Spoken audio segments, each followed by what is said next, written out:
សត្វសមុទ្រមួយចំនួនមានភាពកាចសាហាវវីដេអូមួយនេះយើងនឹងនាំអ្នកទាំងអស់គ្នាទៅទស្សនាការវាយប្រហារចាប់ចំណីរបស់សត្វសមុទ្រដែលសាហាវមួយចំនួនចង់ដឹងវិធីសាស្ត្រនៃការចាប់និងការវាយប្រហាររបស់ពួកវាអស្ចារ្យដល់កម្រិតណាទៅទស្សនានៅក្នុងវីដេអូទាំងអស់គ្នាប៉ុន្តែកុំភ្លេចណាជួយចុចពាក្យ Subscribe និងរូបសញ្ញាកណ្ដឹងឲ្យ admin ម្នាក់មួយផង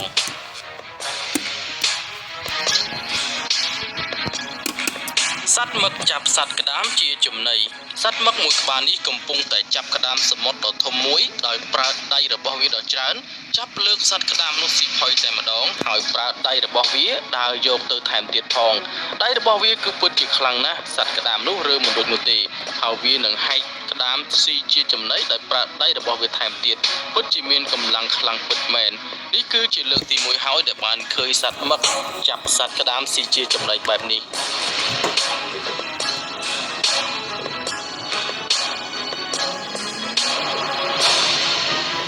បាឡែនធ្មេញដ៏ធំមួយក្បាលនេះកំពុងតែសម្លាប់សត្វ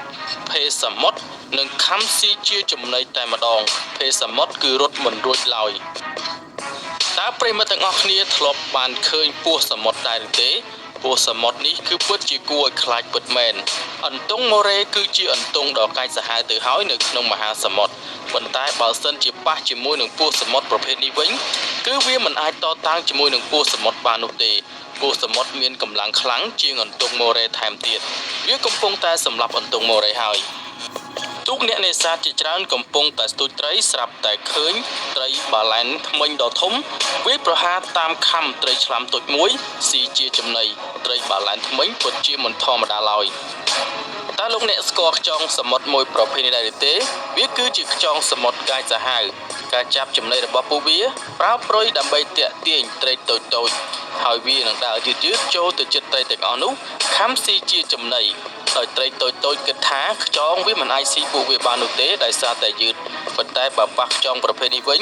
គឺប្រកាសជាត្រូវស្លាប់ដោយសារតែខ្យងនេះជាក់ជាមិនខានមិនត្រឹមតែប៉ុណ្ណោះខ្យងប្រភេទនេះមានពឹសត្រង់ព្រុយរបស់វា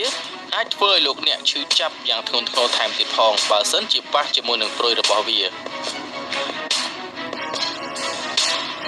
ហើយនេះគឺជាធាតុករដ៏កាចសាហាវមួយផងដែរដែលបង្កប់ខ្លួននៅក្រោមខ្សាច់ប្រើព្រុយតូចដើម្បីទាក់ទាញត្រីឲ្យមកបែរនិងចេញពីខ្សាច់ហក់ខំចំណីតែម្ដងពិតជាកាចសាហាវនឹងវិធីសាស្ត្រចាប់ចំណីដ៏អស្ចារ្យ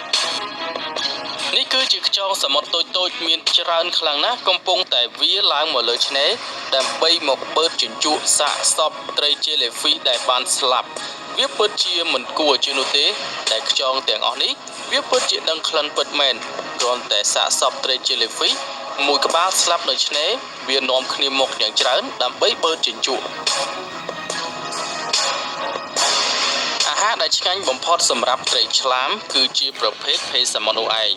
ភេសមុទ្រជាច្រើនក្បាលត្រូវបានស្លាប់ដោយសារតែត្រីឆ្លាមនិងត្រីបាឡែនធ្មេញដូចជាត្រីឆ្លាមធំទាំងអស់នេះឲ្យតែពួកវាជួបជាមួយនឹងវងរបស់ភេសមុទ្រនឹងធ្វើការវាយប្រហារសម្លាប់ភេសមុទ្រស៊ីជាចំណីតែម្ដងវាដេញតាមខំយ៉ាងងាយដោយភេសមុទ្រមិនអាចរត់គេចខ្លួនចេញពីចង្កូមរបស់ត្រីឆ្លាមបានឡើយ